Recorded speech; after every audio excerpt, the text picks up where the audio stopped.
everyone. Welcome to the Multifamily Deal Structuring Monday. Today, our guest is Javier Hinojo Jr. Our guest here, Javier, is the co-founder of All States Capital Group. He's married for 22 years, have 5 kids, and self-employed pretty much all his life since 16 years old as a locksmith. He went to a Rich Dad Poor Dad seminar November of 2015 and paid $35,000 and got some training. He had 32 cents in his account on New Year's Day of 2017, and he almost gave up. Then he asked his kids for their Christmas money so they could pay rent.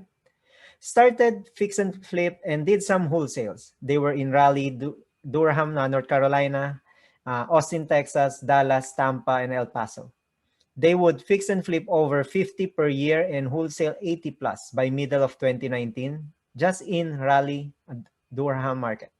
Then late 2019, he decided to stop and go to commercial real estate. He started to liquidate all his single-family homes at the time.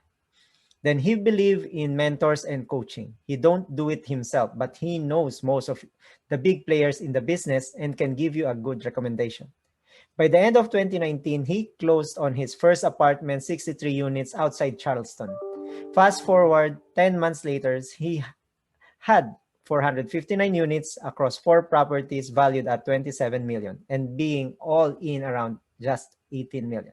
Here's the interview. Hi, Javier. Welcome to the Multifamily Deal Structuring Monday, where we will discuss all about your first GP multifamily transaction or one of the early deals that you have as an active operator. Thank you for joining us here in the show. Thank you for having me. It's a pleasure. Yeah. So let's start with, tell us about yourself. Sure.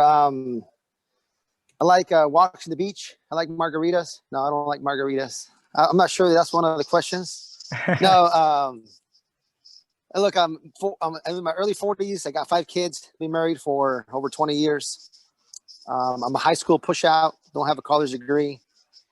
And I've always been an entrepreneur. I was in the military, and but I've always been an entrepreneur, right? And I started real estate about 5 years ago, doing single family flips. And roughly about 11 months ago, I switched over to multifamily. Okay. Yeah, but thank you for your service. Oh, thank you. Yeah. Then, so I think that answers my second question, which is you have a real estate experience prior to multifamily. So you have done flipping.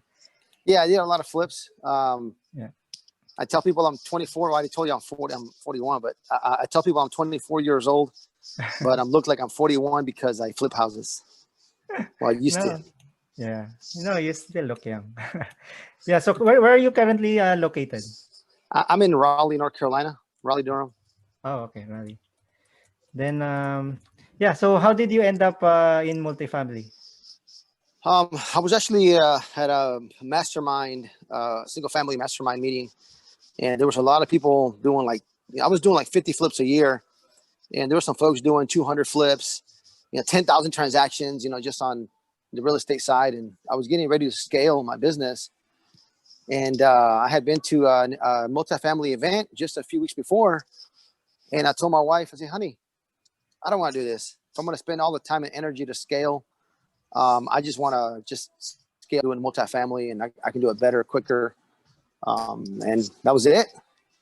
Right. I mean, that's basically it. That's what got me to multifamily. Okay. Yeah. To one event. Then, any limiting belief that you have, and how were you able to overcome it in your? Yeah, for sure. I mean, I was talking about that. Talking about belief right away. You got to hang out with people that you like. People that are going to encourage you, not put you down, and you got to get rid of the people that just bad for your life. It's unfortunate. Okay. But yeah, you got to believe. If you hang out with people who are believing, who are winners, it's just so much easier to get ahead, right? Yeah. So just so much easier, for sure. Got to believe, number one. Yep. Then, let's talk about your first deal in multifamily. Like, what's the source of the deal? So, when I decided to switch over, it was like Octoberish, November, kind of. And I said, I'm going to buy my first deal by the end of the month, right? I mean, by the end of the year. I didn't even know it takes like 90 days, sometimes 120 days to close on it, right?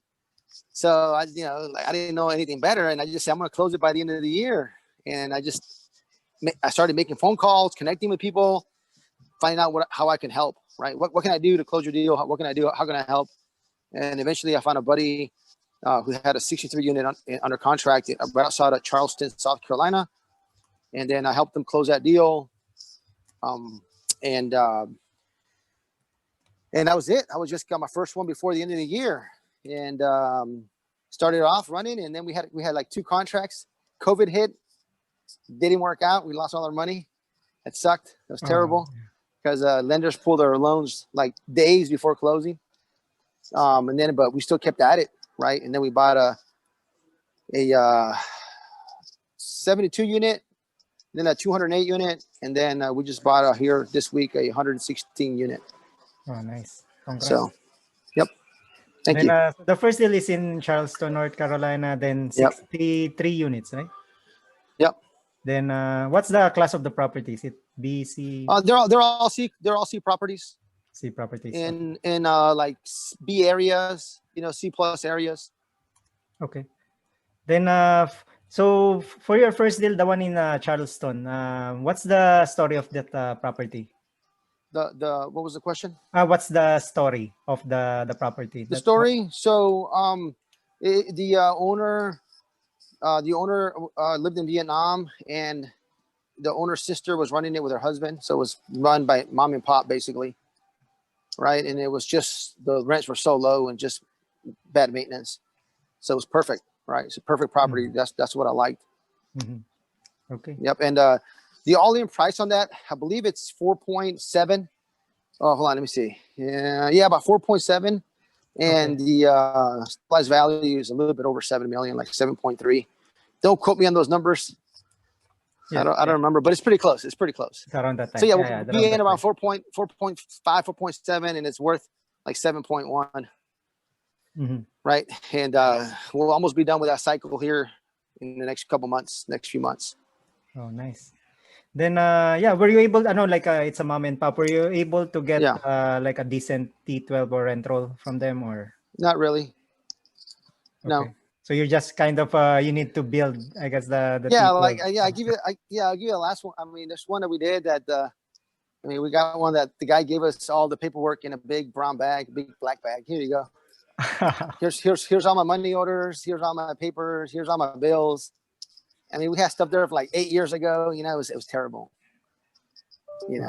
So yeah, it's not your ideal purchase, right? We're not buying something super pretty. Yep. So but we got a good deal. I mean, that's the best part. Yep. Right? We got a good deal. Yes. Yeah, that's a good part. And also I think to our listeners too, like some especially those who are marketing directly to the seller, because some of the mom and pop like that doesn't really have a decent, a good property management company, so they will not have like a T12 or rent roll, and sometimes you really need to create it from scratch based on whatever you have. Yeah, you do. So I'm thankful for my COO George.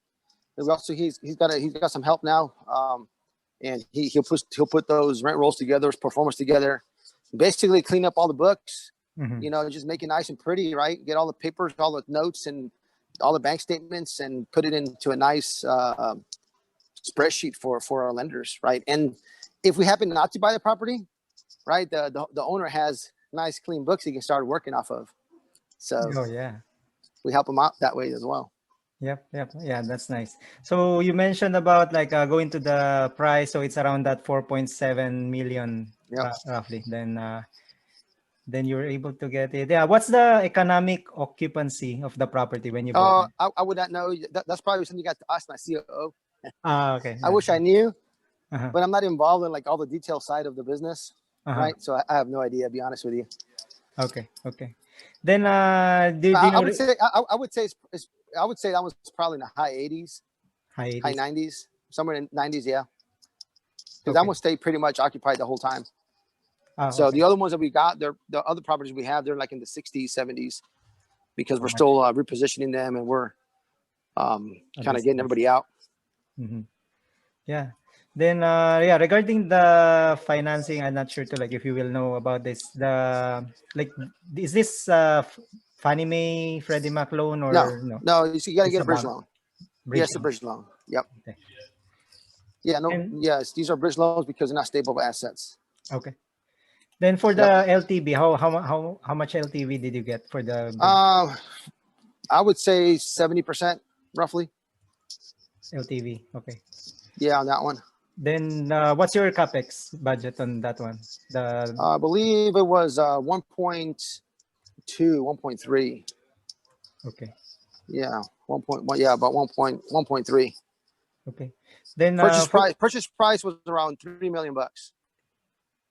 So okay. So when you purchase it, so around 3 million, then plus your capex, then it tallies up to around 14 something. Okay.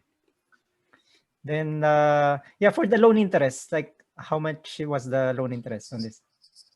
I have no idea what the loan interest Okay, was. let's see. I want to say it was a bridge loan. I think it was probably like 6%, maybe 5.5%. Okay. Just depends on the market, right? You can get pretty good. We got one right now that is 4.25, one of our properties, and it's like 60% occupied, and it's kind of and it's a bridge loan. It's pretty good loan.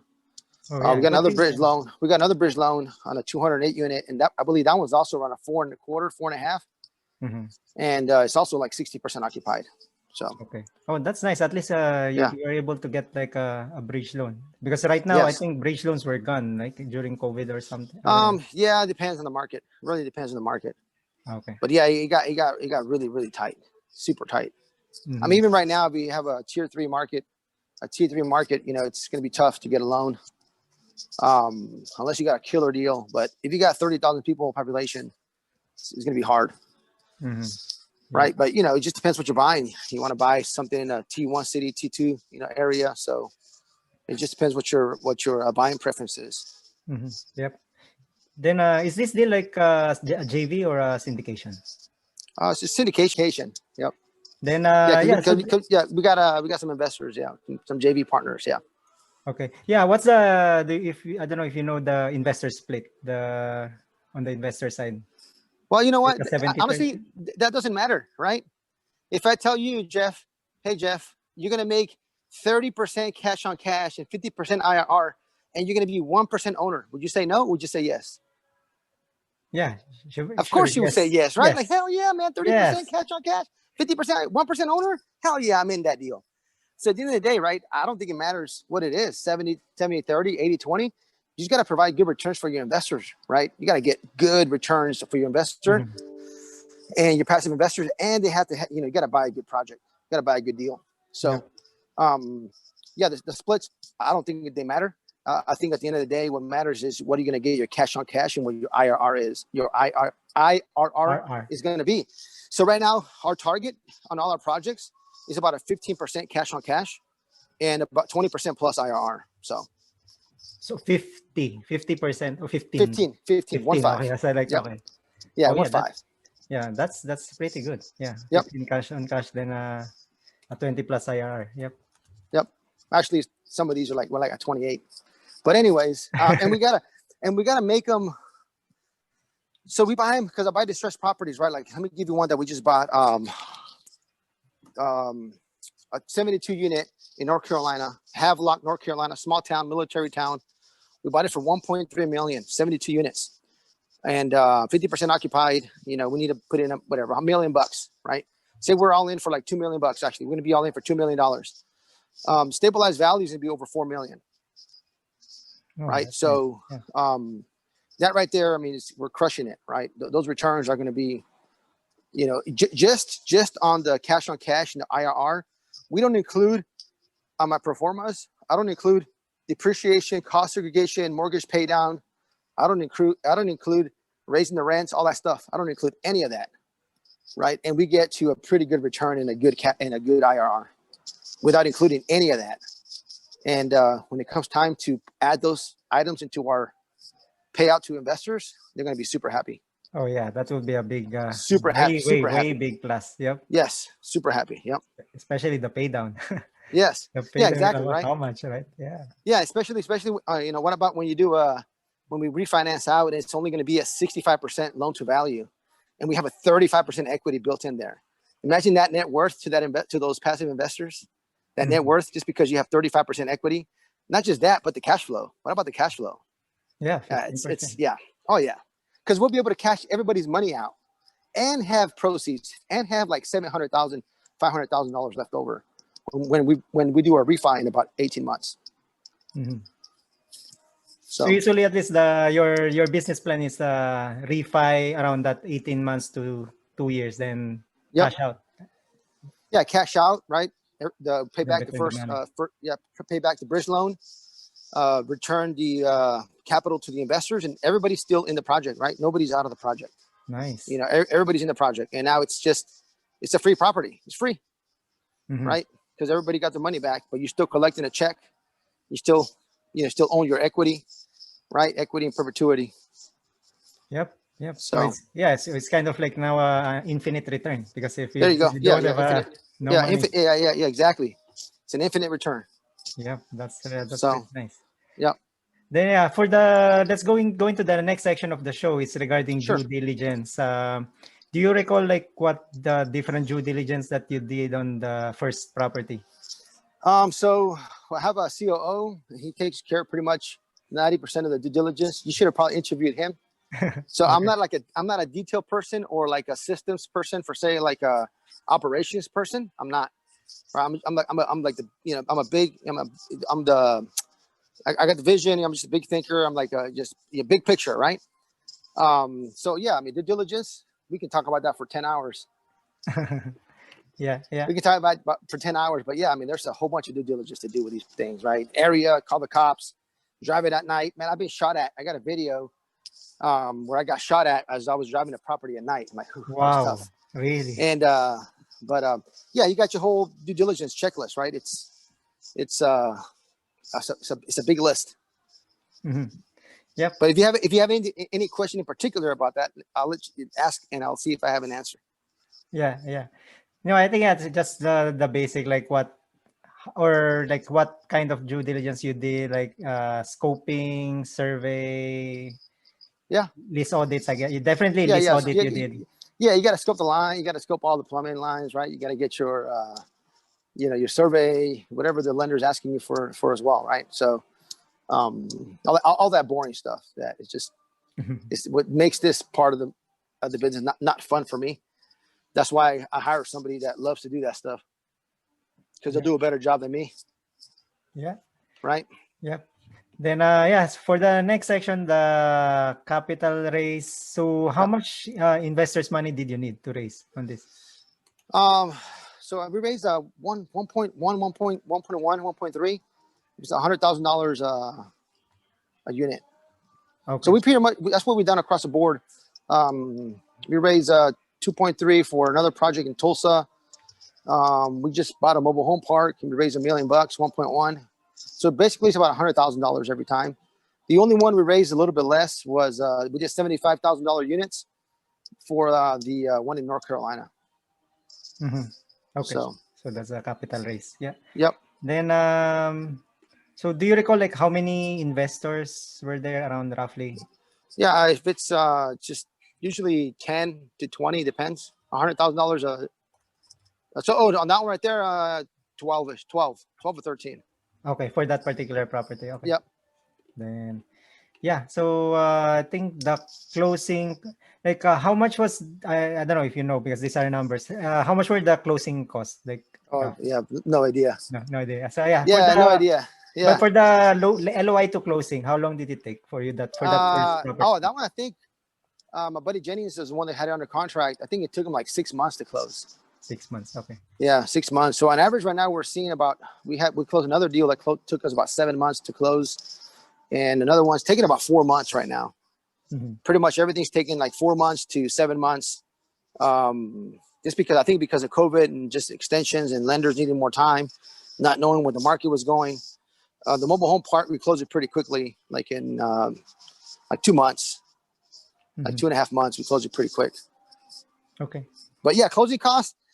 It just depends, right? Because what if you got a broker? I mean, you got to pay him his fee. If you got points for the loan. If you got to do PPM. You got to do your due diligence. I mean, you probably got to spend $100K pretty Mhm. easily Yep. on a closing. Okay. Yeah. Yep. That's nice. Then, yeah, 100,000. Yep. we reached the last section of our show where I asked every guest this final five Okay. sizzling questions. All right. So the number one You said question is, hold on. You said sizzling. I like my steak medium well. No. yeah, yep. Go ahead. Then, no, yeah. So the first question is, any lessons learned that you want to share from deal analysis, due diligence, capital raise, closing experience? Don't try to raise money until you know that it's going to be a good deal, right? You don't want to waste everybody's time. So that's probably one thing that I've learned, and get everything in writing. So make sure you have a paper trail. Okay. But yeah, and also, since I guess this will be useful also for listeners, since you purchased a lot of these distressed properties. What advice you can give our listeners, let's say, if they are looking now to look at the distressed properties as well now? What advice? This is my best strategy. I can share my best strategy, which is get a great purchase price. All right, don't overpay for it. Mm-hmm. If you're newer and you think your rehab is $5,000 a unit, double it. Okay, all right. You're not going to get a $5,000 per unit on a building that's it's torn down. Right, you have empty units. It's just not. It's not feasible. So I always go higher with your rehab. Okay. Yeah. Go higher with your rehab and get a good price. Yeah. Yeah, and I also heard that, like, from a financing point of view, that the banks wanted to know that because this is a distress, this is a low occupancy, what do they require in terms of financing? So the loan sponsorship team's got to be strong. You got to be liquid, just like everything, right? It's got to be a good market. You got to show a history that you've been able to do a property like that. So if you can't sign for a loan, you got to find someone to help you who's got experience on the asset management, and they want to know who's going to be doing all the work. Right? Like, okay, you got 50% of the units are vacant. Who the property management company is, right? Who's doing the construction? That's the biggest thing they're going to want to know. Yep. I think that's good. Then, so for the second question, any recommended books? So that's a wonderful question. I'm probably going to be once your viewers see this and listen to this or see this interview, they're going to be like, man, I can take over the world. This Javier can do this. I can do it, right? Look, I'm a high school push out. Didn't go to college. My college stories, I showed up to fill out my application. I forgot my pen. I went outside, got in my car to get my pen. And then I got hungry. And then I went to Burger King to get a meal. And I never went back. Okay. So I've never read a book. The only book I've read is called Mikey and the Dragons. It's about a 16-minute read. That is for like a third grader. That's the only book I've ever read. But I've skimmed through a lot of books, and I've heard a lot of books are good. And I use some of those principles. I just don't read them all. I just kind of skim through them. So I guess if I would say a good book, I would say Mikey and the Dragons. Go listen to it. You know why? Because it's all about your mindset. It's all about your mindset. When I read that book, I read that book at least twice a month. I read it to my kids. I read it to myself, and it's got a lot of pictures, double spaced, big, bold letters, just the way I like it. Yep. Yeah, I think kids love also like a lot of those pictures. Yes. Yeah. Listen, I can do it, guys. Stabilized value, I'll go with the stabilized value in the last 11 months that got started. We're at 27 million, right? So, I'm coming from a high school push out who doesn't really read books. It doesn't do what usually everybody does. It says, hey, this is what you got to do. I made $1 million without ever reading a book, Yeah. So there's really no right or wrong way. We're just all built different. Okay. Yeah. And I love people that read books. I tell my COO he has to read 4 hours a week, at least 4 hours a week. I want him to read, right? You got to surround yourself with good people, right? I know what I'm good at, and I'm going to stick to that. I'm not going to force myself to read 10 books a week because I'm going to be miserable.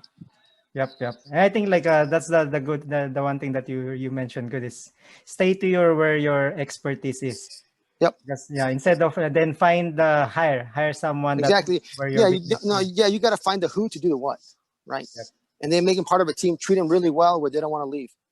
Hey, look, my wife's been with me for like 26 years, so right, she hasn't left me yet. Yep. Yeah. Then going to the next question is any recommended podcast or YouTube channel that you're listening to? Hey, Legacy, your podcast, Legacy podcast, for Yeah, the sure. Legacy Ownership Holdings. Yeah. Yeah, Yep. yeah, your podcast, right? Your YouTube video Yeah. So this will help. channel. Yes. Look, I turn on some podcasts. There's a lot of them out there. And just whatever you feel like, right? If you feel like maybe you feel a little down, you need some motivation. Well, you know what? Pick yourself a good podcast that's going to build you up, right? You know, stop feeling sorry, right? Stop feeling sorry for yourself and just go do it. The guy that wrote that book, Mikey and the Dragons, he's like an ex SEAL, Navy SEAL. I forget his name. It's a big dude, bald guy. He has a podcast, Jaco something. I forget his name. Oh, But yeah. yeah. I think the What does he say? ownership, right? Yeah, there you go. Yeah.